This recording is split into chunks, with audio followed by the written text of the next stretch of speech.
Kami kutip dari laman laporcovid19.o.org, total kematian isolasi mandiri di luar rumah sakit berjumlah 2.491 orang. Jumlah ini tersebar di 16 provinsi. Dari jumlah tersebut terlihat DKI Jakarta menjadi penyumbang terbesar. Data Dinas Kesehatan menunjukkan 1.161 orang meninggal di luar rumah sakit atau vaskes.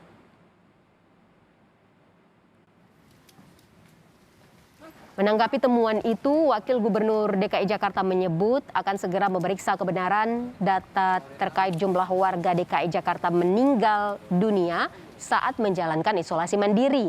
Riza mengatakan saat ini Pemprov DKI Jakarta terus berusaha memberikan pelayanan terbaik dan mencarikan solusi di berbagai fasilitas baik di Wisma Atlet, rumah sakit, dan di rumah-rumah.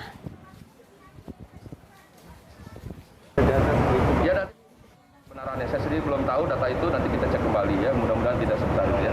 Perlu kerjasama semua pihak, tidak hanya Satgas, tapi juga komunitas, organisasi, ormas, dan masyarakat itu sendiri yang harus kita bersama-sama bersatu, harus kompak, harus solid, saling tolong-menolong, saling membantu. Dan juga keluarga, apabila ada anggota keluarganya juga yang sedang isoman, menyendiri sendiri dalam kamar juga harus diperhatikan setiap saat, jangan sampai keadaan yang kritis, baru kita mengetahui belakangan.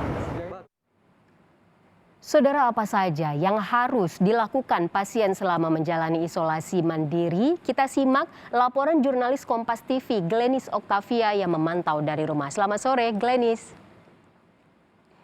Glenis, pasien isolasi mandiri masih banyak ya. Data kami di Jakarta Pusat saja ini ada 6.478 warga sedang menjalani isolasi mandiri. Apa saja kira-kira yang harus dipahami pasien atau keluarga saat isolasi mandiri?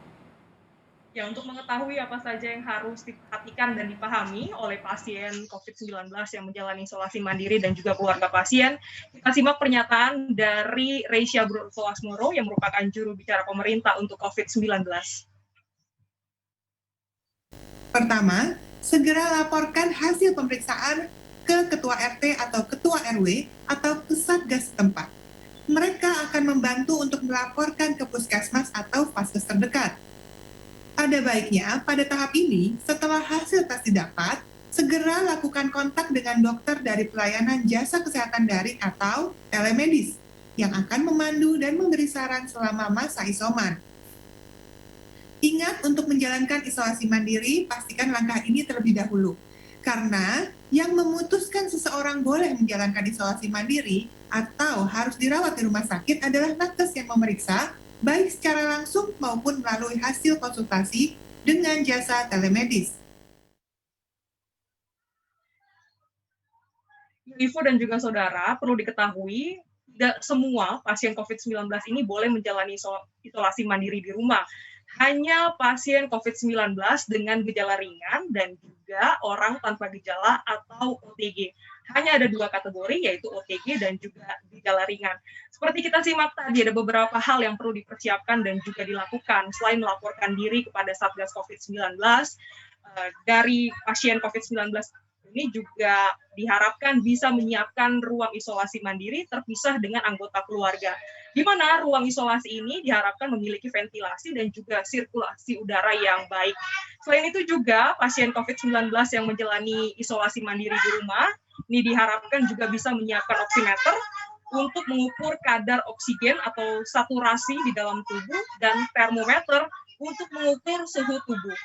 Selain itu juga yang perlu diperhatikan adalah menyiapkan alat komunikasi yang siap sedia. Karena ketika kita atau pasien COVID-19 menjalani isolasi di rumah, ini tidak boleh berinteraksi dengan anggota keluarga di rumah. Salah satu komunikasi yang bisa dilakukan dengan menggunakan handphone, melalui pesan WhatsApp, ataupun dengan menggunakan video call. Dan juga untuk pasien isolasi mandiri, ini jika membutuhkan obat-obatan bisa menghubungi telemedicine yang sudah bekerja sama dengan Kementerian Kesehatan. Ivo. Jika kita berkaca pada kasus di Kota Bogor yang 46 orang pasien isolasi meninggal dalam 2 pekan, hal penting apa sebenarnya yang harus dipantau pasien saat isoman? Ada Ada beberapa hal yang perlu diperhatikan. Pertama adalah suhu tubuh. Maka dari itu memang pasien isolasi mandiri ini wajib mempunyai termometer di rumah untuk mengukur, mengecek suhu tubuh. Ini biasa dilakukan pagi, siang, dan juga malam hari untuk mengetahui apakah ada peningkatan suhu tubuh ketika menjalani isolasi mandiri. Selain termometer, ada juga alat oximeter untuk mengukur kadar oksigen ataupun saturasi di dalam tubuh, karena ada standar khusus di mana di bawah 95%, ini artinya memang diperlukan tindakan medis lebih lanjut untuk pasien isolasi mandiri. Tidak hanya itu, ada juga yang perlu diperhatikan, yaitu mengenali gejala-gejala yang muncul selama isolasi mandiri. Seperti misalnya gejala sesak nafas, diare, ataupun pelemahan kesadaran. Ini yang perlu dikenali sebagai pasien isolasi mandiri COVID-19 dan juga keluarga pasien. Maka dari itu memang diperlukan alat komunikasi yang siap sedia, karena jika merasakan gejala perburukan, ini harus segera melaporkan ke puskesmas, ke dokter telemedicine, ataupun ke anggota keluarga untuk bisa mendapatkan penanganan lebih lanjut. Karena rata-rata memang pasien isolasi mandiri yang meninggal dunia ini mengalami perburukan dan tidak sempat mendapatkan pertolongan saat menjalani isolasi mandiri. Bagaimana dengan akses obat-obatan, Glenis? Nah, untuk obat-obatan sebenarnya kabar baiknya adalah pemerintah, dalam hal ini Kementerian Kesehatan, telah bekerja sama dengan sejumlah telemedis untuk dapat memberikan obat-obatan COVID-19 secara gratis. Untuk lebih lengkap, kita simak pernyataan lengkap dari Menteri Kesehatan Budi Gunadi Sadikin. Nah, untuk teman-teman kalau sudah memahami mesti isolasi di rumah, kami sangat memahami bahwa teman-teman kita itu butuh konsultasi, butuh ketenangan bahwa diperhatikan dan tahu bahwa mereka menerima pengobatan yang benar. Untuk itulah kita melakukan layanan telemedicine.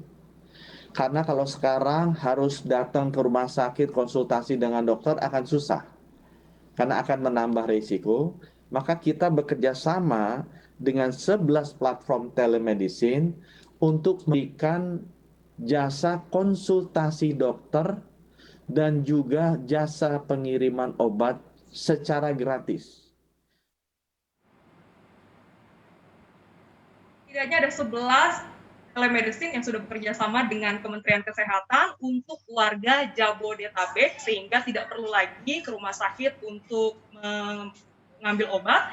Tinggal berkonsultasi dengan dokter telemedicine dan juga nanti obat akan dikirimkan ke rumah sehingga bisa menjalankan isolasi mandiri dengan tenang dan juga mendapatkan obat-obatan ini. Karena pemerintah sudah menyiapkan ada 2 paket, Ivo dan juga Saudara, paket untuk pasien isolasi mandiri dengan gejala ringan dan juga untuk orang tanpa gejala. Jadi hanya ada 2 kategori, OTG dan juga gejala ringan, yang akan mendapatkan obat secara gratis. Dan ketika berkonsultasi dengan dokter di telemedicine ini, ada 11, diantaranya mungkin yang cukup populer dengan Anda, ada Halodoc, YesDoc, Halodoc, Klinik Dokter, SehatQ, Dokter Good Doctor, Klinik Go, Link Sehat, Milfik, Sehat, dan juga Getwell.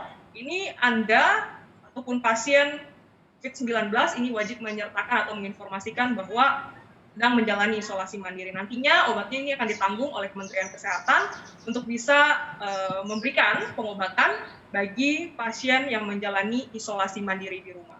Ya, terakhir Glenis, kapan isoman dinyatakan selesai?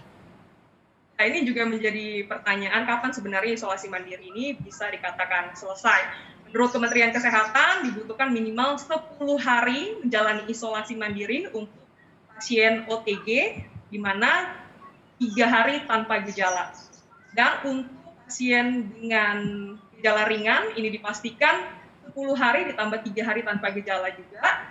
Dan benar-benar memahami bagaimana gejala yang pertama kali dialami ketika dinyatakan positif COVID-19 dan juga melihat apakah masih ada gejala. Karena setidaknya selama menjalani isolasi 14 hari ini dipastikan juga virus sudah melemah dan tidak jadi bisa menularkan kepada anggota keluarga di rumah. Namun memang diperhatikan ketika menjalani isolasi mandiri benar-benar menerapkan protokol kesehatan dengan ketat, tidak berinteraksi dengan anggota keluarga 14 hari tanpa gejala sejak pertama kali ditemukan. Ini diharapkan bisa dinyatakan sembuh dari COVID-19.